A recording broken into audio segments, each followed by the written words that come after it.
నమస్కారం. మా తెలంగాణ న్యూస్కి స్వాగతం. హెడ్లైన్ చూద్దాం.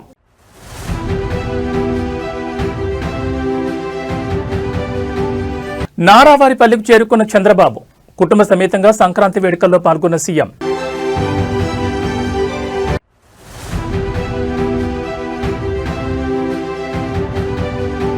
ఈ నెల 18న మేడారంలో కేబినెట్ సమావేశం. జాతర ఏర్పాట్లు ప్రత్యక్షంగా పర్యవేక్షించే యోచన.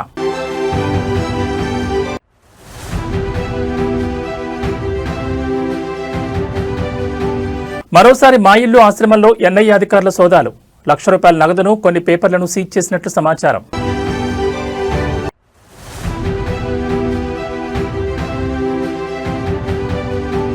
కాకినాడ జిల్లా రౌతులపూడి మండలంలో ఘోర అగ్ని ప్రమాదం. క్షణాల్లో బూడిదైన పూరిళ్లు, నిరాశ్రయులైన 120 మంది గిరిజనులు.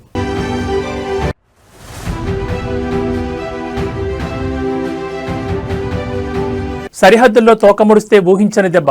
ఉగ్రవాదులకు ఆర్మీ చీఫ్ స్ట్రాంగ్ వార్నింగ్. ఇక డీటెయిల్స్ చూస్తే సీఎం చంద్రబాబు నాయుడు స్వగ్రామమైన నారావారిపల్లిలో సంక్రాంతి సందడి మొదలైంది. సీఎం కుటుంబ సమేతంగా సంక్రాంతి వేడుకలను స్వగ్రామంలో జరుపుకున్న నేపథ్యంలో గ్రామం అంతటా ఉత్సాహకర వాతావరణం నెలకొంది. ముఖ్యమంత్రి వస్తున్నారనే సమాచారంతో తెల్లవారుజాము నుంచే గ్రామస్తులు ఆయన రాక కోసం ఎదురుచూస్తున్నారు. భారీ ఫ్లెక్సీలతో పాటు స్వాగత తోరణాలను ఏర్పాటు చేశారు. ఈ క్రమంలో ఎట్టకేలకు సీఎం చంద్రబాబు స్వగ్రామానికి చేరుకున్నారు. కాకినాడ జిల్లాలోని సార్లంకలో జరిగిన అగ్ని ప్రమాదంపై మంత్రులు, అధికారులకు దిశానిర్దేశం చేసిన అనంతరం ఆయన నారావారిపల్లికి చేరుకున్నారు. ఈ సందర్భంగా ప్రజలు ఘనస్వాగతం పలికారు. సీఎం చంద్రబాబు నాయుడు తన కోసం వేచి చూస్తున్న గ్రామస్తులను స్వయంగా పలకరించారు. వారి సమస్యలపై అర్జీలను స్వీకరిస్తూ గ్రామంలోకి ప్రవేశించారు. అందరికీ పండుగ శుభాకాంక్షలు తెలిపారు. సీఎం రాకతో గ్రామం అంతటా హై అలర్ట్ వాతావరణం నెలకొంది. పోలీసులు, సీఎం వ్యక్తిగత భద్రతా సిబ్బంది కట్టుదిట్టమైన భద్రత ఏర్పాట్లు చేశారు. అయితే సీఎం కంటే ముందే నారావారి కోడలు, మంత్రి నారా లోకేష్ సతీమణి నారా బ్రాహ్మణి గ్రామానికి చేరుకుని సంక్రాంతి సంబరాల్లో భాగస్వాములయ్యారు. నారావారిపల్లెలో సంక్రాంతి సంబరాల్లో పాల్గొన్న సీఎం చంద్రబాబు నాయుడు కుటుంబం సంబరాల్లో భాగంగా ఏర్పాటు చేసిన కార్యక్రమాలకు హాజరవుతున్నారు. నారా భువనేశ్వరి, బ్రాహ్మణులు ముగ్గుల పోటీలను పరిశీలించారు. పండుగ సందర్భంగా ఏర్పాటు చేసిన క్రీడా పోటీలను సీఎం కుటుంబంతో కలిసి వీక్షిస్తున్నారు. కోలాటం, చిన్నారుల ఆటల పోటీలను తిలకిస్తూ ఆనందంగా పండుగ జరుపుకుంటున్నారు.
తెలంగాణ రాష్ట్ర మంత్రిమండలి సమావేశానికి సంబంధించి వినిపిస్తున్న తాజా సమాచారం ఇప్పుడు రాజకీయ వర్గాల్లో ఆసక్తి రేకెత్తిస్తోంది. ముఖ్యమంత్రి రేవంత్ రెడ్డి నేతృత్వంలో ఈ నెల 18వ తేదీన రాష్ట్ర కేబినెట్ భేటీ కానుంది. అయితే ఈ సమావేశం నిర్వహణ వేదిక విషయంలో ప్రభుత్వం ఒక వినూత్న నిర్ణయం తీసుకోబోతున్నట్టుగా తెలుస్తోంది. సాధారణంగా సచివాలయంలో జరిగే అత్యున్నత స్థాయి సమావేశాన్ని ఈసారి ములుగు జిల్లాలోని ప్రసిద్ధ గిరిజన క్షేత్రమైన మేడారంలో నిర్వహించేందుకు ప్రభుత్వం మొగ్గు చూపుతున్నట్లు సమాచారం. ఆసియాలోని అతిపెద్ద గిరిజన జాతరగా పేరొందిన మేడారం సమ్మక్క సారలమ్మ జాతర త్వరలోనే ప్రారంభం కానున్న నేపథ్యంలో అక్కడే మంత్రిమండలి సమావేశం నిర్వహించడం ద్వారా పండగ ఏర్పాట్లను ప్రత్యక్షంగా పర్యవేక్షించవచ్చని ముఖ్యమంత్రి భావిస్తున్నట్టు తెలుస్తోంది. ఈ కేబినెట్ సమావేశంలో రాష్ట్ర ప్రయోజనాలకు సంబంధించి పలు కీలక నిర్ణయాలు తీసుకునే అవకాశం ఉంది. ముఖ్యంగా తెలంగాణలో త్వరలో జరగనున్న శాసనసభ బడ్జెట్ సమావేశాల తేదీలను ఖరారు చేయడంతో పాటు రాష్ట్ర ఆర్థిక పరిస్థితి, వివిధ శాఖల్లో అమలవుతున్న సంక్షేమ పథకాలపై మంత్రిమండలి సమగ్రంగా చర్చించనుంది. అలాగే మేడారం జాతరకు వచ్చే లక్షలాది మంది భక్తులకు కల్పించాల్సిన సౌకర్యాలు, నిధుల విడుదల, భద్రతా ఏర్పాట్లపై ఈ భేటీలో తుది నిర్ణయం తీసుకునే అవకాశం ఉంది. క్షేత్రస్థాయిలో కేబినెట్ సమావేశం నిర్వహించడం ద్వారా పాలనను ప్రజలకు మరింత చేరువ చేయడమే కాకుండా గిరిజన ప్రాంతాల అభివృద్ధిపై ప్రభుత్వానికి ఉన్న చిత్తశుద్ధిని చాటి చెప్పాలని రేవంత్ రెడ్డి సర్కార్ యోచిస్తోంది. ఈ నెల 18న జరిగే ఈ భేటీ తర్వాత రాష్ట్రానికి సంబంధించి మరిన్ని కీలక ప్రకటనలు వెలువడే అవకాశం ఉందని రాజకీయ విశ్లేషకులు భావిస్తున్నారు.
మంచిర్యాల జిల్లా కేతనపల్లి మున్సిపాలిటీలో మంత్రి వివేక్ వెంకటస్వామికి చేదు అనుభవం ఎదురైంది. ప్రజా సమస్యలు విన్నవించేందుకు వచ్చిన స్థానికులపై మంత్రి మరియు డీసీసీ అధ్యక్షుడు ఆగ్రహం వ్యక్తం చేయడం ఇప్పుడు చర్చనీయాంశంగా మారింది.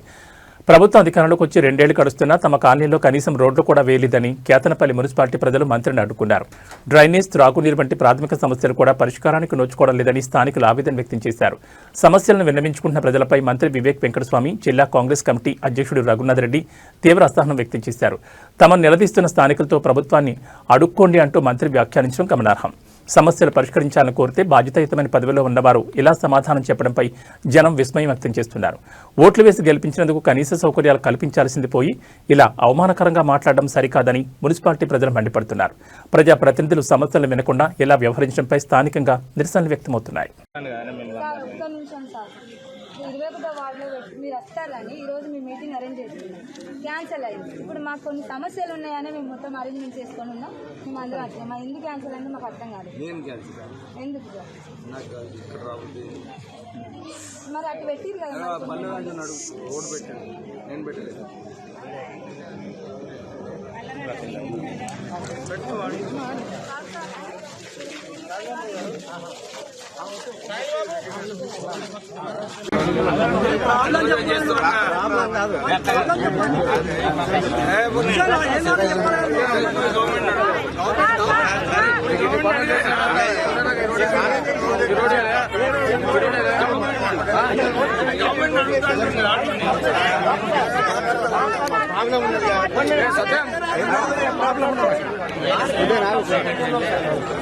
అడగడం తప్ప రోడ్డు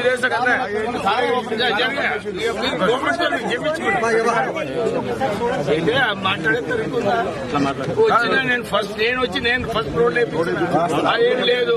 మీరు గవర్నమెంట్ ఎందుకు లేదు? రోడ్డు ఇది ఇంతకు ముందు ఉన్న రోడే.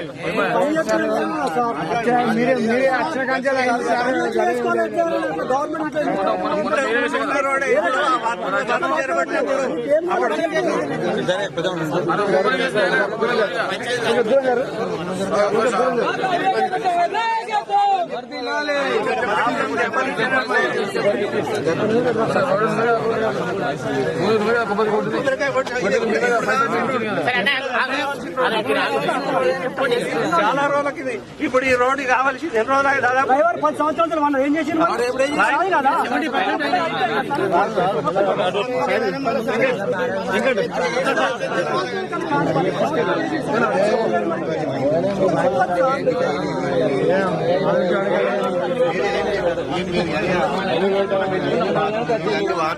మాజీ మావోయిస్ట్ నేత గాదే ఎన్నయ్యను నేషనల్ ఇన్వెస్టిగేషన్ ఏజెన్సీ అరెస్ట్ చేసిన విషయం తెలిసిందే. జనగాం జిల్లా జాఫర్గఢ్లోని మా ఇల్లు ఆశ్రమంలో ఎన్ఐఏ అధికారులు మరోసారి సోదాలు నిర్వహించారు.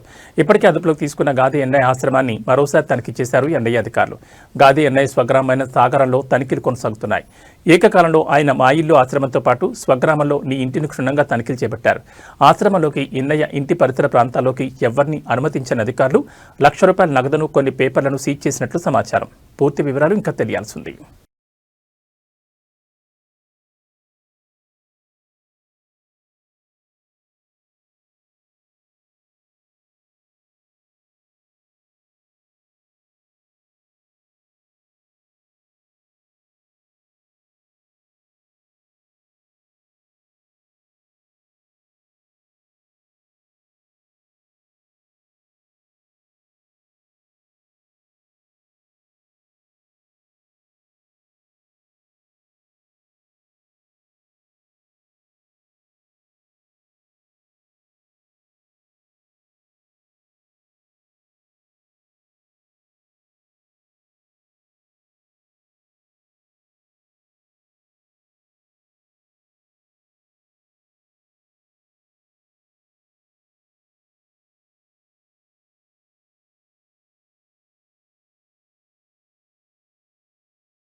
సంక్రాంతి నేపథ్యంలో చౌటుప్పల్ పతంగి టోల్ ప్లాజా వద్ద భారీగా ట్రాఫిక్ జామ్ ఏర్పడింది. టోల్ ప్లాజా నుంచి సుమారు 2 కిలోమీటర్ల మేర వాహనాలు నిలిచిపోయాయి. ఈసారి సంక్రాంతికి 4 రోజులుగా రికార్డు స్థాయిలో వాహనాల రద్దీ పెరిగింది. హైదరాబాద్ టు విజయవాడ నేషనల్ హైవేపై భారీ సంఖ్యలో వాహనాలు వెళ్లినట్లు టోల్ సిబ్బంది చెబుతున్నారు. మరోవైపు కొందరు పోకరీలు టోల్ ప్లాజాల వద్ద విచ్చలవిడిగా అత్యవసర సైరన్స్ దుర్వినియోగం చేస్తున్నారు. సైరన్తో న్యూసెన్స్ చేస్తున్నారు. టోల్ రుసుము తప్పించుకునేందుకు కొందరు పోకరీలు ఇలా సైరన్ మోగిస్తూ హంగామా చేస్తున్నట్లు టోల్ సిబ్బంది గుర్తించారు. వీఐపీలా బిల్డప్ ఇస్తూ టోల్ ప్లాజా నిర్వాహకులకు టొకారా వేస్తున్నారు. ఈ నేపథ్యంలో సైరన్ చప్పుడుతో మిగతా వాహనదారులను హడలెత్తిస్తున్నారు. 3 రోజులుగా సైరన్లతో పతంగి కొర్లపహట్ టోల్ గేట్లను దాటుకుంటూ వందలాది వాహనాలు వెళ్లినట్లు సిబ్బంది చెబుతున్నారు. ఫలానా ఎమ్మెల్యే బామర్దిని, మంత్రి గారి బంధువున్నట్టు ఫేక్ వీఐపీలు టోల్ సిబ్బందిని బురిడి కొట్టిస్తున్నారు. దీంతో పోకరీల సైరన్స్ పోలీసులకు సవాల్గా మారింది.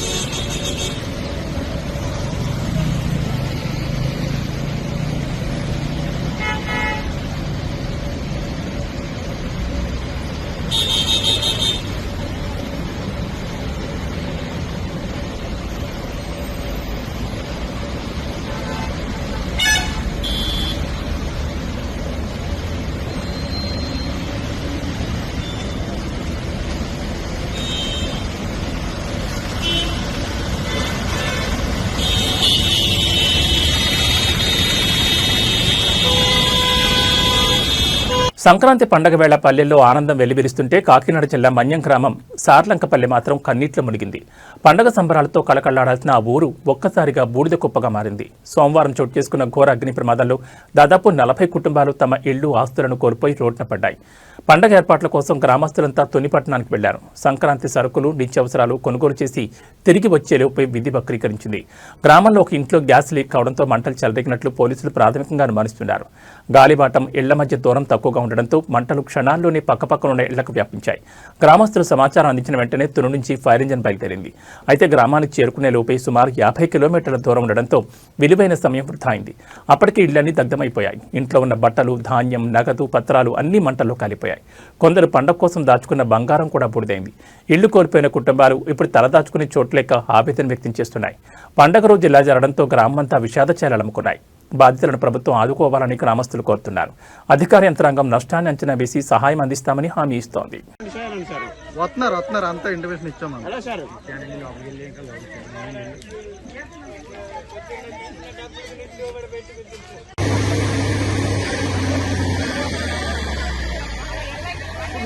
ఒక్కోసేపు ఏంట్రా ఒక్క ఇల్లు కూడా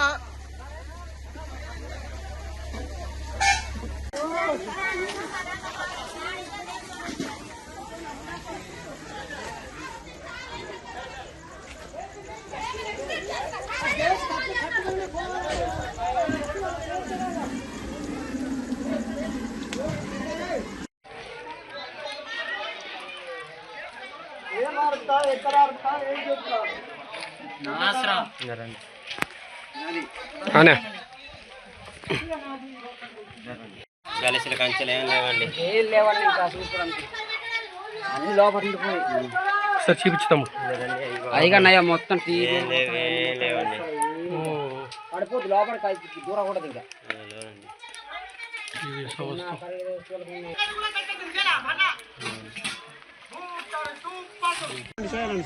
వస్తున్నారు అంతా ఇంటిమేషన్ ఇచ్చాము.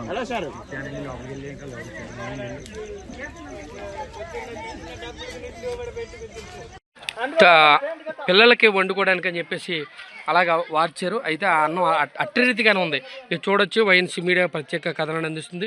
సమస్తం మీరు చూడొచ్చు. ఇదిగో మొత్తం కూడా బూడిదైన సంగతి. అంటే కనీసం ఏమీ లేదు. వాళ్ళతో తినడానికి వండుకున్న ఆహారం అలాగేనే ఉంది. మీరు చూడొచ్చు విజువల్స్లో. గలిసిన కంచెలు ఏం లేవండి. అన్ని లోపల సార్ చూపించుతాము. అయిగా మొత్తం లేవండి. పడిపోతుంది లోపల దూరం కూడా ఇంకా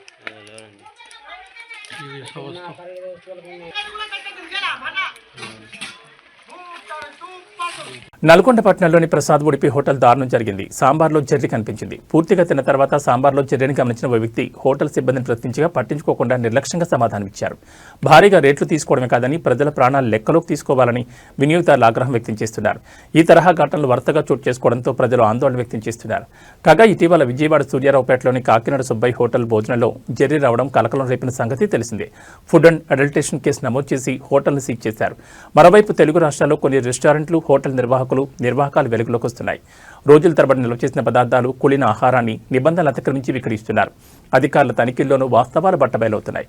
కల్తీ, కుళిన ఆహార పదార్థాలు తిని ప్రజలు అనారోగ్యానికి గురవుతున్నారు.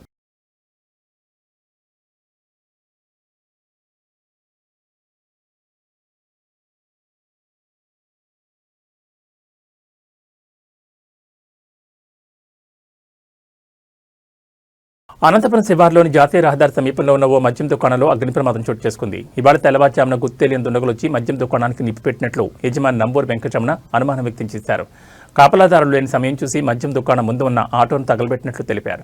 గమనించిన స్థానికులు అగ్నిమాపక సిబ్బందికి సమాచారం ఇవ్వడంతో సకాలంలో మంటలు ఆర్పేశారు. దీంతో పెద్ద ప్రమాదమే తప్పింది. మద్యం దుకాణాల్లో సగానికి పైగా మద్యం బాటిళ్లు కాలిపోయాయి. దీన్ని ఉద్దేశపూర్వకంగానే చేసినట్లు తెలుస్తోందని దుకాణం యజమాని అన్నారు. పోలీసులు దర్యాప్తు చేసి అగ్ని ప్రమాదానికి కారకులైన వారిపై కఠిన చర్యలు తీసుకోవాలని మద్యం దుకాణం యజమాని కోరారు. అయితే టీడీపీలోని వర్గ విభేదాల కారణంగా ఈ ప్రమాదం చోటు చేసుకున్నట్టు విమర్శలు వినిపిస్తున్నాయి.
खुद बैक रहा मेरे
విశాఖ జిల్లా అచ్యుతాపురం మండలం పూడిమడక తీరంలో మత్స్యకారుల ఆందోళన తీవ్ర రూపం దాల్చింది. సముద్రంలో గల్లంతైన మత్స్యకారుల విషయంలో ప్రభుత్వం మరియు స్థానిక ప్రజాప్రతినిధుల తీరుపై గంగపుత్రులు తీవ్ర నిరసన వ్యక్తం చేస్తున్నారు.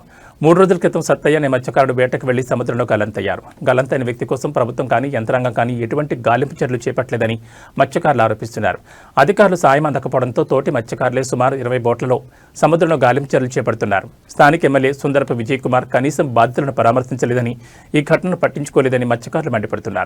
3 పార్టీలకు చెందిన ఏ ఒక్క నాయకుడు కూడా తమ గోడ వినడానికి రాలేదని వారు ఆవేదన వ్యక్తం చేస్తున్నారు. గల్లంతైన సత్తయ్య కుటుంబ సభ్యులు కన్నీరు మున్నీరవుతున్నారు. అధికారుల పర్యవేక్షణ లోపించడంపై సర్వత్రా విమర్శలు వ్యక్తమవుతున్నాయి.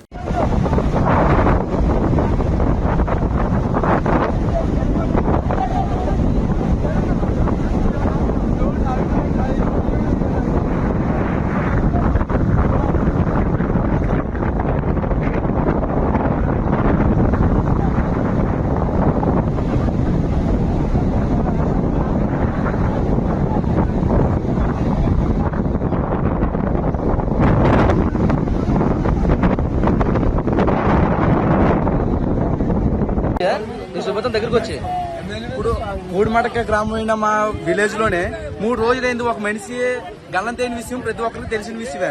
మా సుందరపు విజయ్ కుమార్ అంటే మా శాసనసభ్యులు శాసనసభ్యులైన ఎలమంచిలి సుందరపు విజయ్ కుమార్ అయితే ఎంత కూడా పెట్టించుకోవట్లేదు.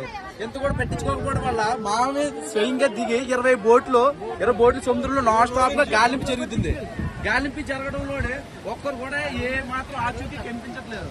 ఆచూకీ కనిపించకపోవడం వల్ల ఆ ఫ్యామిలీ మొత్తం చాలా నిరాశ చెంది ఉన్నది. చూసి కదా ఫ్రెండ్, ఇప్పుడు ఏ విధంగా మా వాళ్ళు అయితే ఏడుస్తున్నారు. నాన్ స్టాప్ గా 3 రోజుల నుంచి నాన్ స్టాప్ గా ఏడుస్తున్నారు. అలాగే మా విలేజ్ లోని వేట అనేది కూడా జరగలేదు. ఎందుకంటే మా తోటి మత్స్యకారుడు సముద్రంలో మునిగిపోయాయని మా ఒక్క బాధాకరమైన విషయంతో ఉండి మేమెందరినీ వాళ్ళకి సాయంగా ఉందామని మత్స్యకారులు ఏ విధంగా ఉండవు చూసి కదా ఫ్రెండ్స్. ఈ విధంగా ఉండడం వల్ల మాకైతే చాలా చాలా బాధాకరమైన విషయం. ఎందుకంటే రాలేదు, ప్రెసిడెంట్ ఏం చేస్తారు, నాయకులు ఏడు చేస్తారు, ఎమ్మెల్యే ఏడు చేస్తారు, గవర్నమెంట్ ఏడు చేస్తారు. ఓట్లేదు కొత్తలో మేము మత్స్యకారులు పుట్టదే మా తప్పు అనుకుంటే ఇప్పుడు డిగ్రీలు చేస్తున్నారు, ఇంటర్లు చేస్తున్నారు, ఐటీలు చేస్తున్నారు, డిప్లొమా చేస్తున్నారు. మేము ఎన్ని కంపెనీలకు వెళ్తే మమ్మల్ని ఏ మాత్రం పట్టించుకోకుండా ఉండకపోవడం వల్ల మేము అందరూ సముద్రం ఎక్కుతున్నాం. సముద్రం ఎక్కి వేట చేద్దామని టైంలోనే 24 గంటలు మేము సముద్రంలో ఉండేటప్పుడు ప్రతి క్షణం మేము ప్రమాదానికి ఎదురెళ్తున్నాం. ఎందుకు ఎదురెళ్తున్నాం? ఆంధ్రప్రదేశ్ ఆరోగ్య శాఖలో జరుగుతున్న అక్రమాలు మరోసారి బయటపడ్డాయి. ప్రభుత్వ ఆసుపత్రుల్లో రోగులకు ఉచితంగా అందాల్సిన మందులు ప్రైవేట్ ఫార్మసీల కౌంటర్లలో భారీ ధరలకు అమృతవుతుండడం విస్మయానికి గురిచేస్తోంది. మదనపల్లిలోని అపోలో ఫార్మసీలో ప్రభుత్వ ముద్ర ఉన్న ఐవీ ఫ్లూయిడ్ బాటిళ్లను విక్రయిస్తుండగా స్థానికులు గుర్తించారు. ప్రభుత్వ ఆసుపత్రులకు మాత్రమే సరఫరా అయ్యే ఈ మందులను అక్కడ 493 ఎంఆర్పీ ధరతో సామాన్యులకు విక్రయిస్తున్నారు. ఒకవైపు ప్రభుత్వ ఆసుపత్రుల్లో అత్యవసర మందులు అవుట్ ఆఫ్ స్టాక్ అని బోర్డులు పెడుతుంటే అవే మందులు ప్రైవేట్ షాపుల్లో దర్శనమివ్వడంపై రోగులు మండిపడుతున్నారు. దీనిపై ఫార్మసీ సిబ్బందిని వివరణ కోరగా వారు పొంతనలేని సమాధానాలు ఇచ్చారు. ఏదో ఒక రోగి తాను కొన్న మెడిసిన్కి బదులుగా పొరపాటున ప్రభుత్వ మెడిసిన్ ఇచ్చాడని, తాము నమ్మకంతో దాన్ని తీసుకున్నామని కప్పిచ్చే ప్రయత్నం చేశారు. ప్రభుత్వ ముద్ర ఉన్న మందులు ఫార్మసీ లోపలికి ఎలా వచ్చాయి, స్టాక్ రిజిస్టర్లో ఇవి ఎలా నమోదయ్యాయి అనేవి ఇప్పుడు మిస్టరీగా మారాయి. ప్రభుత్వ ఆస్తులను ప్రైవేట్ వ్యక్తులు ఇలా బహిరంగంగా అమ్ముకుంటున్నా అధికారులు పట్టించుకోవడం లేదని స్థానికులు ఆరోపిస్తున్నారు. ఈ వ్యవహారం వెనుక పెద్ద నెట్వర్క్ ఉండే అవకాశం ఉందని తక్షణమే డ్రగ్ కంట్రోల్ అధికారులు స్పందించి విచారణ చేపట్టాలని డిమాండ్ చేస్తున్నారు.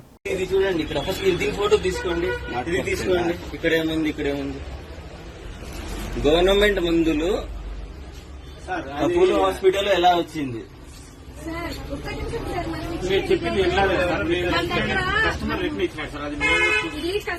చూడండి, మీ తప్పు కాకపోతే కానీ సప్లయర్స్ ఎవరు, అది ఇంపార్టెంట్ కదా. అవన్నీ కాదు. ఇప్పుడు చెప్పేది వినడం లేదు సార్. మీరు చెప్పింది మేము వినట్లేదు. మేము చెప్పింది ఒక నిమిషం నాకు చెప్పకండి. తీసుకున్నాడు సార్. తీసుకున్న తర్వాత మార్నింగ్ మళ్ళీ రిపీట్ చేశాను, మా పొద్దు ఇది అని లాక్టోజన్ తీసుకున్నాడు. ఆ అమౌంట్ అంతే సార్. చూడరా నమ్మకంతో తీసుకున్నాడు. ఇంజక్షన్ వాడినా యూజ్ చేసాం. వివేకానంద రెడ్డి హత్య కేసులో కీలక పరిణామం చోటు చేసుకుంది. ఈ కేసులో తదుపరి దర్యాప్తు కొనసాగించాలని కోరుతూ ఆయన కుమార్తె డాక్టర్ సునీతారెడ్డి సుప్రీంకోర్టులో మరో అప్లికేషన్ దాఖలు చేశారు. సీబీఐ విచారణను కేవలం 2 పాత్రకే పరిమితం చేస్తూ హైదరాబాద్ సీబీఐ ప్రత్యేక కోర్టు ఇచ్చిన పాక్షిక ఉత్తర్వులను ఆమె ఈ పిటిషన్లో సవాల్ చేశారు. వివేక హత్య వెనుక ఉన్న అసలు సూత్రధారులు, పెద్దల పాత్రను బయటపెట్టాలంటే పూర్తిస్థాయి దర్యాప్తు అవసరమని ఆమె కోర్టుకు విన్నవించారు. గతంలో జస్టిస్ సుందరేష్ ధర్మాసనం దర్యాప్తు కొనసాగింపై 3 నెలలుగా నిర్ణయం తీసుకోవాలని ట్రయల్ కోర్టు ఆదేశించింది. సుప్రీంకోర్టు ఆదేశాల మేరకు సీబీఐ కోర్టు కేవలం పరిమిత అంశాలకు అనుమతినిచ్చింది. ఈ నేపథ్యంలో ట్రయల్ కోర్టు ఆదేశాలను సవాల్ చేస్తూ సునీత దాఖలు చేసిన తాజా అప్లికేషన్ను సుప్రీంకోర్టు విచారణ స్వీకరించింది. తదుపరి విచారణను వచ్చే మంగళవారానికి వాయిదా వేసింది. ఈ కేసులో దర్యాప్తు అసంపూర్తిగా ఉందని, అనేక కోణాల్లో నిజాలు వెలుగులోకి రావాల్సిందని సునీతారెడ్డి తన అప్లికేషన్లో పేర్కొన్నారు. సిబిఐ సమర్పించిన నివేదికలోని అంశాలను పరిగణలోకి తీసుకుని దర్యాప్తును వేగవంతం చేయాలని కోరారు. గతంలో సుప్రీంకోర్టు ఇచ్చిన ఆదేశాల మేరకు హైదరాబాద్ సిబిఐ ప్రత్యేక కోర్టు విచారణ జరిపినప్పటికీ విచారణను కేవలం ఇద్దరికే పరిమితం చేయడం వల్ల కేసులోని లోతైన కుట్ర కోణం వెలుగులోకి రాదని ఆమె ఆవేదన వ్యక్తం చేశారు. నిందితుల బెయిల్ రద్దు, సాక్షుల భద్రత వంటి అంశాలు కూడా ఈ వివాదంతో ముడిపడి ఉన్నాయి. సుప్రీంకోర్టు వచ్చే వారం చేపట్టబోయే విచారణలో సిబిఐ దర్యాప్తు పరిధిపై ఎలాంటి స్పష్టత ఇస్తుందోననేది ఇప్పుడు సర్వత్రా ఆసక్తికరంగా మారింది. ఇప్పటికే ఈ కేసు రాజకీయంగా పెద్ద ఎత్తున చర్చలకు దారితీసిన సంగతి తెలిసిందే.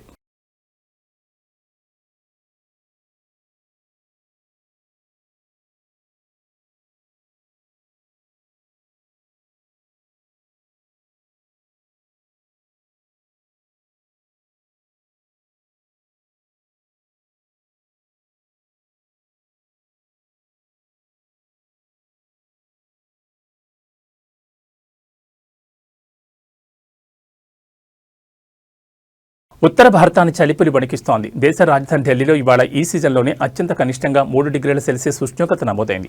ఇదే సమయంలో పంజాబ్, హర్యానా రాష్ట్రాల్లో తీవ్రమైన చలిగాలులు, దట్టమైన పొగమంచు ఏర్పడతాయని భారత వాతావరణ శాఖ అత్యంత తీవ్రమైన హెచ్చరికైన రెడ్ అలర్ట్ జారీ చేసింది. ఉత్తరాదిలోని చాలా ప్రాంతాల్లో ఉష్ణోగ్రతలు గడ్డకట్టే స్థాయికి పడిపోయాయి. ఢిల్లీలో సాధారణం కంటే 4.4 డిగ్రీలు తక్కువగా ఉష్ణోగ్రత నమోదు కాగా ఉదయం గాలిలో తేమ 100% చేరింది. పంజాబ్లోని బఠిండాలో 0.6 డిగ్రీలు, అమృత్సర్, ఫరీద్కోట్లలో 1 డిగ్రీ నమోదైంది. హర్యానాలోని గురుగ్రామ్లో ఉష్ణోగ్రత 0 డిగ్రీలకు పడిపోగా దాని శివారు ప్రాంతాల్లో -0.9 డిగ్రీల వరకు రికార్డైంది. రాజస్థాన్లోని సికార్ జిల్లా ఫతేపూర్ శేఖావతిలో పరిస్థితి మరింత తీవ్రంగా ఉంది. ఇక్కడ ఏకంగా -1.9 డిగ్రీల కనిష్ట ఉష్ణోగ్రత నమోదైంది. తీవ్రమైన చలి, దట్టమైన పొగమంచు కారణంగా జనజీవనం స్తంభించింది. పలు ప్రాంతాల్లో నేలపై మంచు గడ్డకట్టుకుపోయింది. పొగమంచు వల్ల వాహనాల రాకపోకలకు తీవ్ర అంతరాయం ఏర్పడింది. మంచు కారణంగా ఆవాలు, టమాటా, మిరప వంటి పంటలు దెబ్బతింటాయని రైతులు ఆందోళన వ్యక్తం చేస్తున్నారు. ఉత్తర హర్యానాపై ఏర్పడిన పశ్చిమ విక్షోభం, ఉపరితల ఆవర్తనం కారణంగానే ఈ చలిగాలులు కొనసాగుతున్నాయని ఐఎండీ అధికారులు వివరించారు. రాబోయే 2 రోజుల పాటు ఢిల్లీలో చలిగాలుల ప్రభావం ఉంటుందని, ఆ తర్వాత ఉష్ణోగ్రతలు 2 నుంచి 4 డిగ్రీల వరకు క్రమంగా పెరిగే అవకాశం ఉందని తెలిపారు. అయితే జనవరి 17 వరకు ఈ ప్రాంతాల్లో ఎల్లో అలర్ట్ కొనసాగుతుందని వాతావరణ శాఖ స్పష్టం చేసింది.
జమ్మూ కాశ్మీర్లో ఉగ్రవాద కార్యకలాపాలపై భారత సైనిక దళాధిపతి జనరల్ ఉపేంద్ర ద్వివేది తీవ్రస్థాయిలో హెచ్చరికలు జారీ చేశారు. సరిహద్దులో శాంతిని విచ్ఛిన్నం చేయాలని చూసే శక్తులకు భారత సైన్యం గట్టి బుద్ధి చెప్తుందని ఆయన స్పష్టం చేశారు.